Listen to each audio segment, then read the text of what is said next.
प्रिय श्रोताओं, आपको मौनी अमावस्या की बहुत बहुत शुभकामनाएं। मौनी अमावस सनातन धर्म का एक अत्यंत पावन व्रत और पर्व है। इसे माघ मास की अमावस्या भी कहा जाता है। इस दिन मौन स्नान, दान और पूजा का विशेष महत्व बताया गया है। महत्वपूर्ण खास बात, इस दिन मौन रहकर किया गया जप और ध्यान कई गुना फल देता है। और इस दिन खास कर दान जरूर करें। अन्न, वस्त्र, काले तिल, गुड़, चावल, कम्बल या धन का दान शास्त्रों में कहा गया है। मौनी अमावस के दिन दान करने से 100 गुना फल देता है। प्रिय साथियों, कथा को अंत तक अवश्य सुने। यह कथा है कि एक ऐसे गांव की जहां प्रकृति अपनी अनुपम छटा बिखेरती थी। कलकल करती नदियां, हरे भरे खेत और सांझ ढलते ही मंद पवन में बहती मधुर लोक गीतों की धुन। किंतु इस रमणीयता के बीच एक भीषण अंधकार भी पनप रहा था। एक ऐसा अंधकार जिसने पूरे गांव के जीवन को निगल लिया था।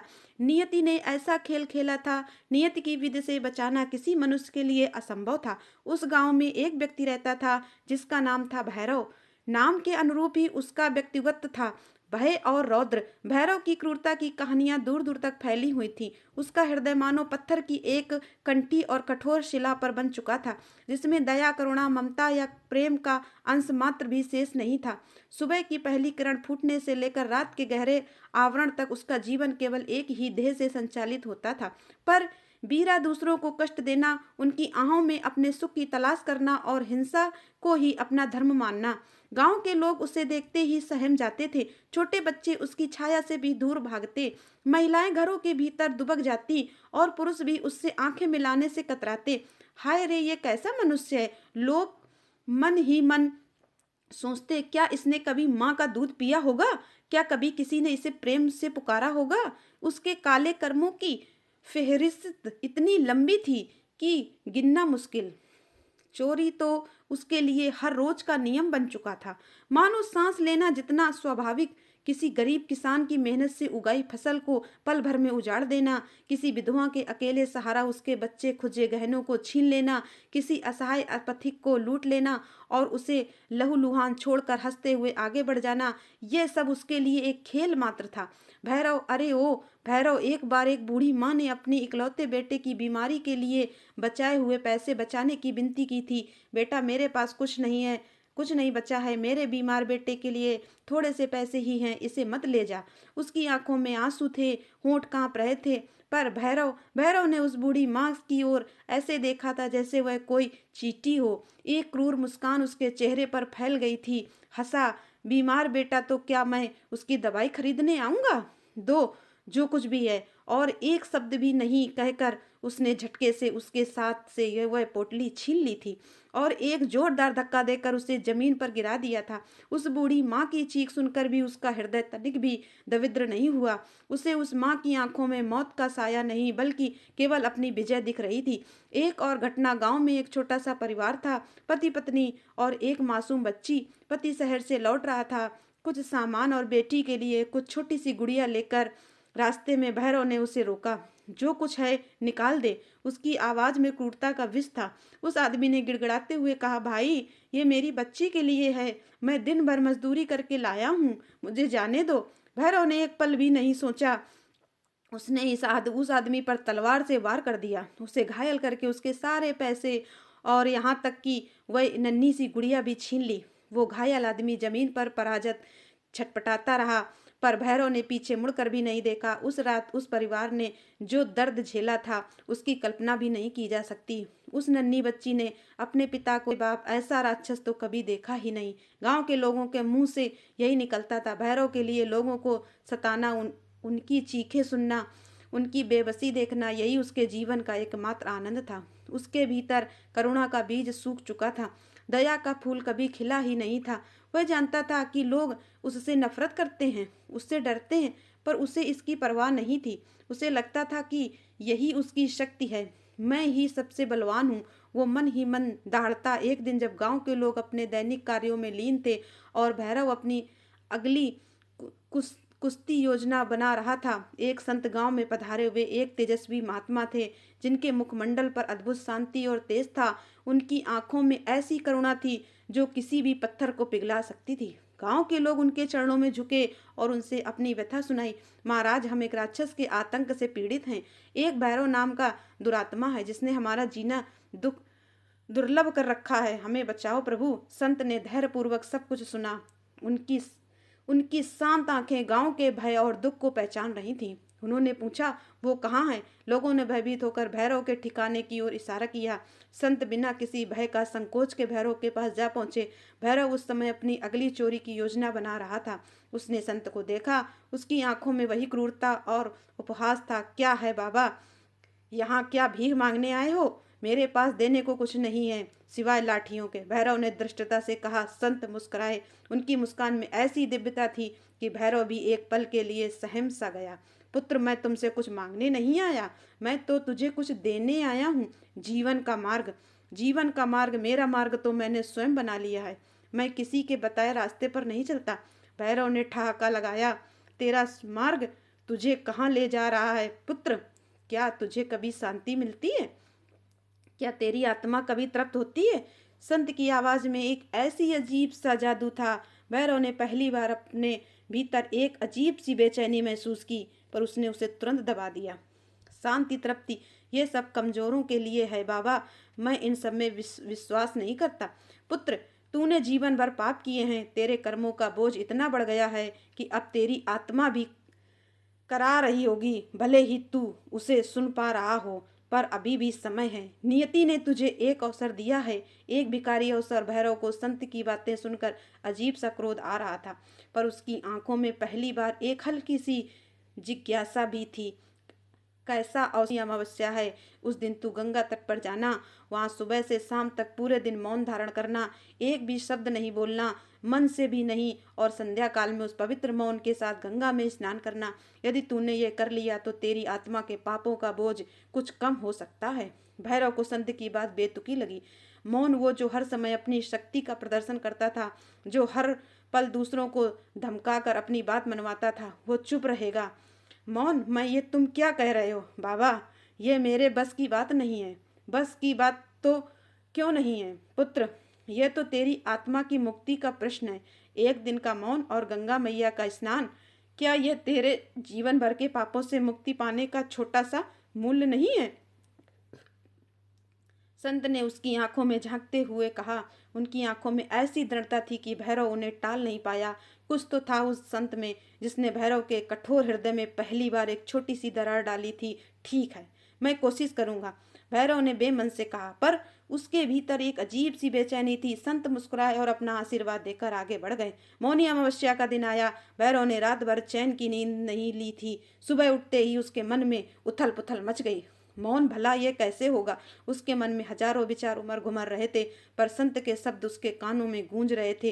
तेरी आत्मा की मुक्ति का प्रश्न है। एक अजीब सी शक्ति उसे गंगा तट की ओर खींच रही थी। वो धीरे धीरे गंगा किनारे पहुंचा। सुबह का समय था। कुछ लोग स्नान कर रहे थे, कुछ पूजा पाठ। भैरव एक शांत स्थान पर जाकर बैठ गया और फिर उसने स्वयं को मौन धारण करने का आदेश दिया। पहला घंटा, दूसरा घंटा, उसके लिए एक एक पल सदियों का सा बीत रहा था। उसका मन एक उदंड घोड़े की तरह भाग रहा था। यह क्या बकवास है? मैं यहाँ क्यों बैठा हूँ? मुझे तो गांव में जाकर किसी का धन लूटना चाहिए था या किसी को डराना चाहिए था। उसके भीतर की पुरानी आदतें उसे उकसा रही थी, पर संत के शब्द एक भी शब्द नहीं, मन से भी नहीं, उसे रोके हुए थे। धीरे धीरे जैसे जैसे मौन गहराता गया, बाहरी दुनिया का शोर शांत होता गया और उसके भीतर का शोर बढ़ने लगा। पहली बार उसे अपने भीतर इतनी शांति मिली थी कि वह अपने मन की गहराइयों को सुन पा रहा था, और वहां उसे सिर्फ एक ही आवाज सुनाई दी। पाप एक एक करके उसके जीवन के काले अध्याय खुलने लगे। हाय रे, वो बूढ़ी माँ जिसके मैंने दवाई के पैसे छीन लिए थे, उसकी आंखों में कैसी बेबसी थी। उसका बेटा, क्या वो बच पाया होगा? नहीं, वो मर गया होगा। मेरी वजह से एक स्मृति ने उसके हृदय पर हथौड़े की चोट की। वो बच्चे जिसकी गुड़िया मैंने छीनी थी, उसकी चीखें, वो नन्ही सी आत्मा, मैंने उसे क्या दर्द दिया था। उसका पिता मेरा ही वार था जिसने उसे मौत के मुंह में धकेला। उसकी आंखें नम होने लगीं, पर अभी भी आंसू नहीं बह रहे थे।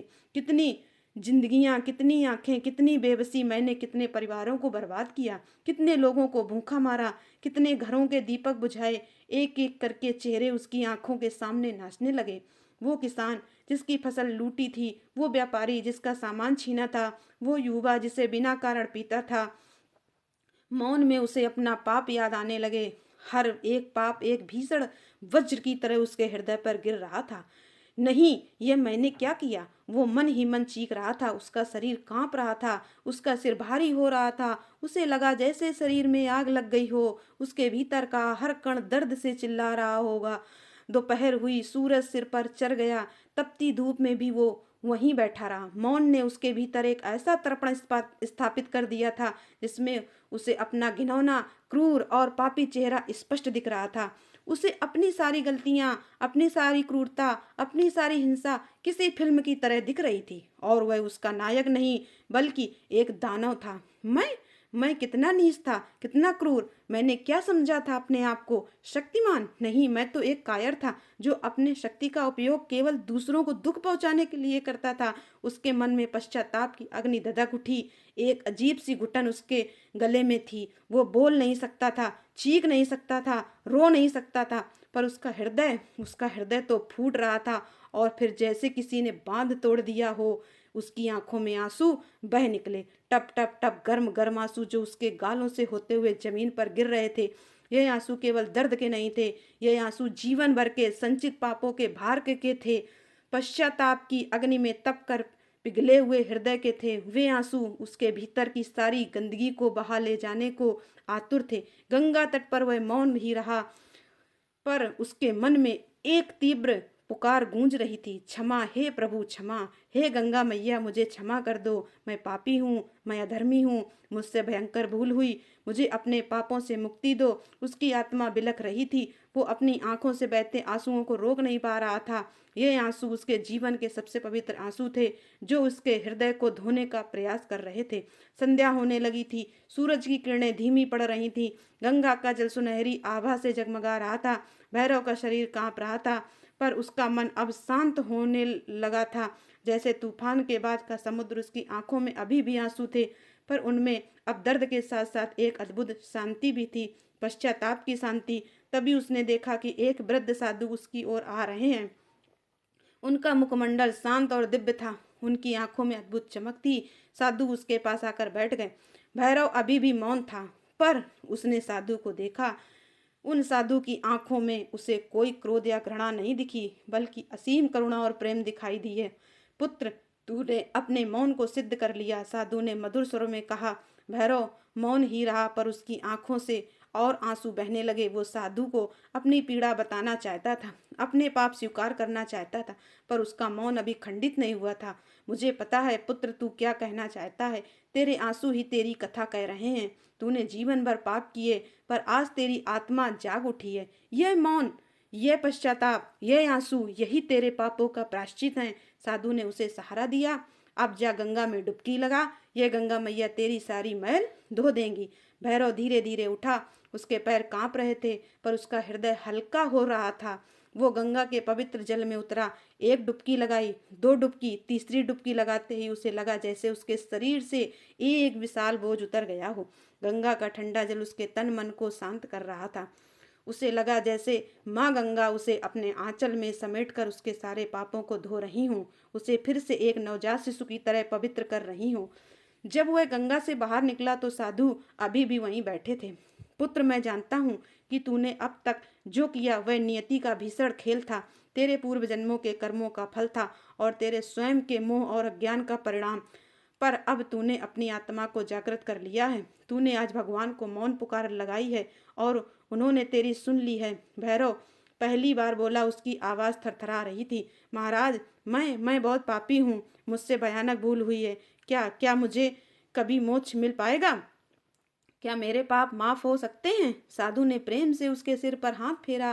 पुत्र, भगवान विष्णु दया के सागर हैं, वे केवल पश्चाताप देखते हैं। तूने सच्चे हृदय से पश्चाताप किया है। जान ले, मैं कोई सामान्य साधु नहीं, मैं स्वयं भगवान विष्णु हूँ, जो तेरी आत्मा की पुकार सुनकर यहाँ आया हूँ।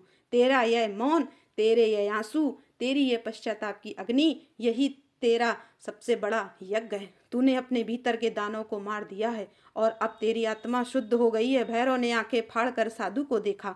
भगवान, आप उसकी आंखों में श्रद्धा और कृतज्ञता के आंसू थे। हाँ पुत्र, अब तू वापस जा। ये मत सोचना कि तेरे सारे पाप एक ही दिन में धुल गए। ये तो मात्र एक शुरुआत है। अब से तू अपना जीवन धर्म के मार्ग पर चला। लोगों की सेवा कर, किसी को कष्ट मत दे, अपने पापों का प्रायश्चित कर। यही तेरा आगे का मार्ग है। अपनी आत्मा को कभी मैला मत होने देना। साधु के रूप में भगवान विष्णु से उसे मार्गदर्शन देकर अंतर्ध्यान हो गए। भैरव वहीं तट पर घुटनों के बल बैठ गया। उसकी आंखों में अब कोई क्रोध नहीं था, कोई क्रूरता नहीं थी, बस असीम शांति, भक्ति और कृतज्ञता थी। उस दिन के बाद भैरव बदल गया। वो वहीं भैरव था, पर अब उसका हृदय पिघल चुका था। वो गांव में वापस लौटा, पर अब वो लोगों को डराता नहीं था, बल्कि उनके पैरों में झुककर अपनी गलतियों के लिए क्षमा मांगता था। मुझे माफ़ कर दो भाइयों बहनों, मैंने तुम पर बहुत कुछ अत्याचार किए हैं। मैं एक पापी था, मुझे माफ़ कर दो। उसकी आंखों में सच्चे आंसू थे। शुरू में लोगों को विश्वास नहीं हुआ, यह नाटक कर रहा है, यह फिर कोई नई चाल चल रहा है। पर जब उन्होंने देखा कि भैरव सचमुच बदल गया है, वो अब चोरी नहीं करता, किसी को सताता नहीं, बल्कि दिन रात दूसरों की सेवा करता है, तो उनका हृदय भी पिघलने लगा। वो बूढ़ी माँ जिसके बेटे के पैसे उसने छीने थे, भैरव ने उसकी सेवा की, उसकी देखभाल की। उस बच्ची के परिवार से भी उसने क्षमा मांगी और उनके लिए सब कुछ किया जो वह कर सकता था। भैरव ने अपना शेष जीवन तपस्या और सेवा में समर्पित कर दिया। उसने एक छोटी सी कुटिया बनाई और वहीं रहकर लोगों की मदद करता। वह अपनी गलतियों को भी नहीं भूल पाया, पर अब वह उनसे डरता नहीं था, बल्कि उन्हें याद करके और अधिक विनम्र और दयालु बन गया। यह एक नया इंसान बन चुका था, जिसने अपने भीतर के पापी को मारकर एक संत को जन्म दिया। हर हर महादेव दोस्तों।